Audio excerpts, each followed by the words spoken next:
délai, dans 3 semaines, nous sommes capables de déterminer.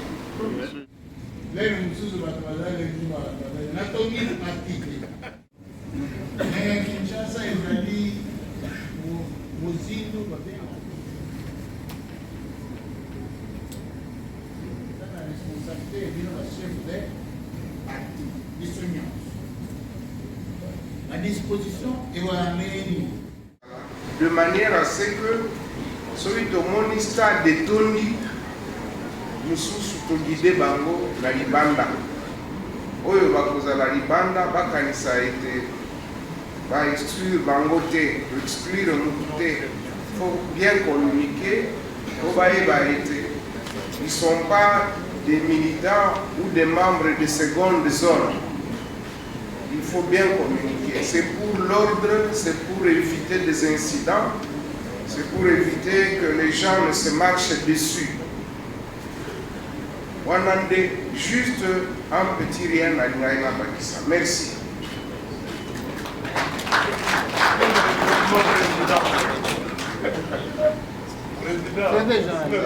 De manière à ce que celui de mon stade de Tondi nous sous guidé bango la libanda.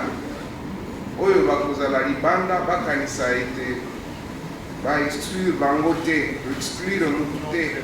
Faut bien communiquer. Ils ne sont pas des militants ou des membres de seconde zone. Il faut bien communiquer. C'est pour l'ordre, c'est pour éviter des incidents, c'est pour éviter que les gens ne se marchent dessus. Wanande, juste un petit rien à l'Inaïna Bakissa. Merci.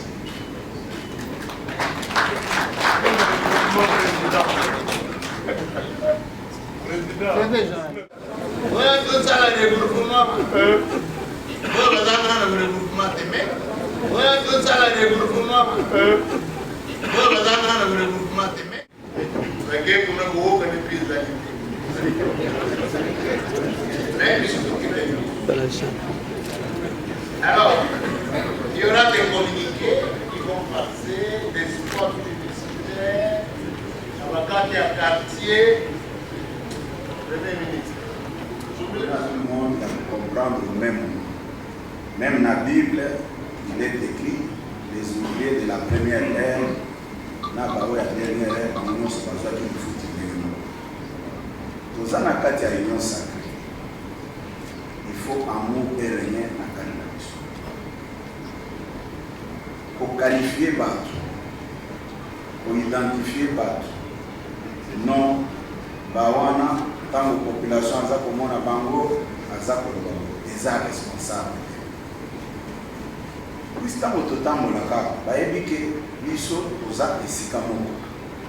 Nous devons faire très attention pour ne pas donner l'occasion à l'adversaire à Bissot. Dès que Sangani a, Makambo Bissot to zolo ba a. Kaka Bissot on est to zolo Sango Liban. Naza persiste si confiance à kati na Bissot, Olingweza na kati na Bissot.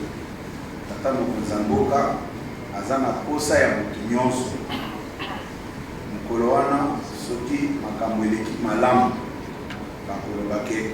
L'union sacrée et sali démonstration de force Mayango.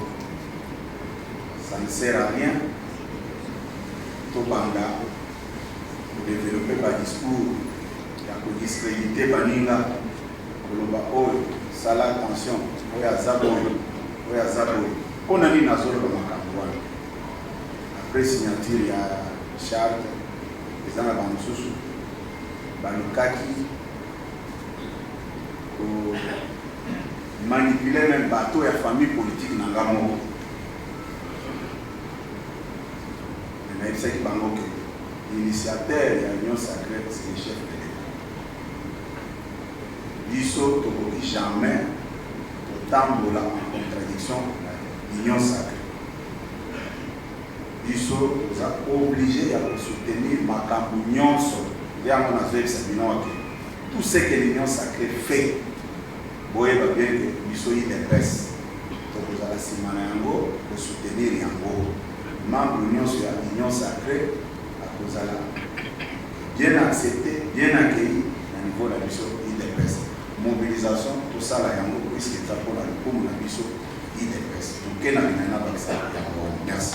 Bon, écoutez, chers amis, nous estimons que les compromis sont biaisés. Pourquoi nous disons que les compromis sont biaisés? Je suis président national autorité morale d'un parti politique, mais nous estimons que la manière dont la prétendue union sacrée est en train d'organiser les choses, c'est un cheval qui risquerait de nous laisser à mi-chemin ou en cours de route. Pourquoi nous disons ceci? D'abord, la charte qui fait assez que l'union sacrée existe. Cette charte est biaisée, complètement biaisée. C'est une charte qui viole la Constitution et qui viole également la loi spécialement électorale. Mais comment peut-on comprendre que les politiciens se réunissent? Ils réfléchissent à l'heure actuelle en ce qui concerne la sortie officielle de l'union sacrée, alors que la charte que certains des partis politiques ont signée par imposition, cette charte avait été signée par imposition. Ils auraient dû dispatcher le document ou encore mettre les documents à la disposition des partis politiques et après lecture, chacun des partis politiques pouvait facilement procéder aux amendements, mais contre toute attente. On amène les gens comme des enfants, mais écoutez, le chef de l'État prône état de droit, ce qui revient à dire que lorsque quelque chose a une mauvaise couleur, il faut le dénoncer. Nous estimons que cette union sacrée, il s'agit de FCC bis. Par voie de conséquence, nous demandons au président de la République, chef de l'État, de fixer l'œil. Ce sont des artisans de FCC qui sont en train d'agir, parce qu'on ne peut pas faire des choses de cette manière. On nous impose, nous qui sommes présidents des partis politiques, on nous impose de signer un document, alors que ces documents-là violent la loi, ça viole complètement la loi. Comment peut-on comprendre dans un pays où notre président de la République, il a toujours prôné état de droit, mais on vient vous imposer en disant que non, voilà la charte, à poser la signature, alors que cette charte-là viole la loi électorale. Par voie de conséquence, nous disons ceci, c'est un regroupement ou une plateforme qui risquerait de nous laisser dans la rue. À ce sujet, nous demandons au président de la République de fixer l'œil. Ceux qui sont en train de représenter l'union sacrée, moi j'ai l'impression qu'ils sont en train d'assassiner ce pays d'une manière indirecte. Donc voilà, ce qui pourrait vous être dit, c'est ce que je venais de dire, et les conséquences des droits s'en suivront une fois de plus. Je vous remercie et je vous passe M. Belli, qui est le premier vice-président de CDD. Peut-être il aura quelque chose à vous dire. Les alliés par la émotion qui m'inquiétaient, tout ça la activité de Bastard. Tout ça la carte, la montagne va participer pour la publicité. J'aurais bien voulu, président, pour la meilleure organisation. Donc, les capotiens, équipe technique. Olowapi est organisé de fond en comble avec tous les détails possibles, activités, voilà, la stade. Nous avons aujourd'hui 400 partis politiques. Le stade ne comprend que 80 000 places. Dans la Ligue à Kabahat Yaobi, il faudrait la solidarité.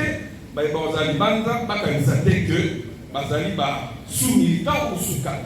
Mais ça, il faut organiser ça. Tu compartimenter le stade en autant de partis. Tu dis, bon, UDPS, et ça, il faut qu'on t'attend mon compte.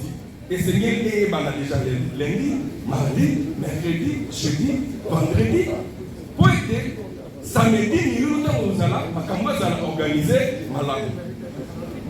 Souci dans les années, il ne faudrait pas que, pour la Kolamba du logo, nous sommes nous sommes pas oh balandi pour nayo oh ba pesio il logo monia et si ka balandi te ça na mo tengi pas président va parti balia gouverneur ya ville asalia tout le commission immédiatement tout bandi ko ça pour la mobilisation pour la compartiment dotation à stade, na base que bon to ça la réussite totale.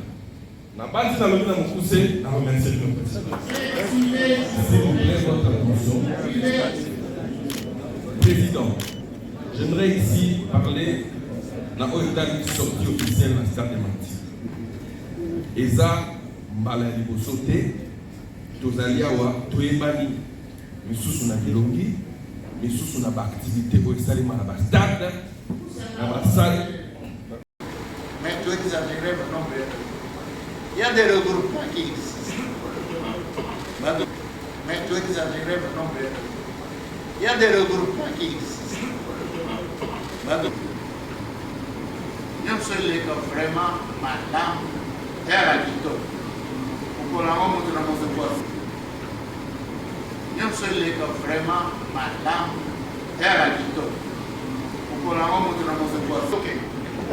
Perché una buca di pizza.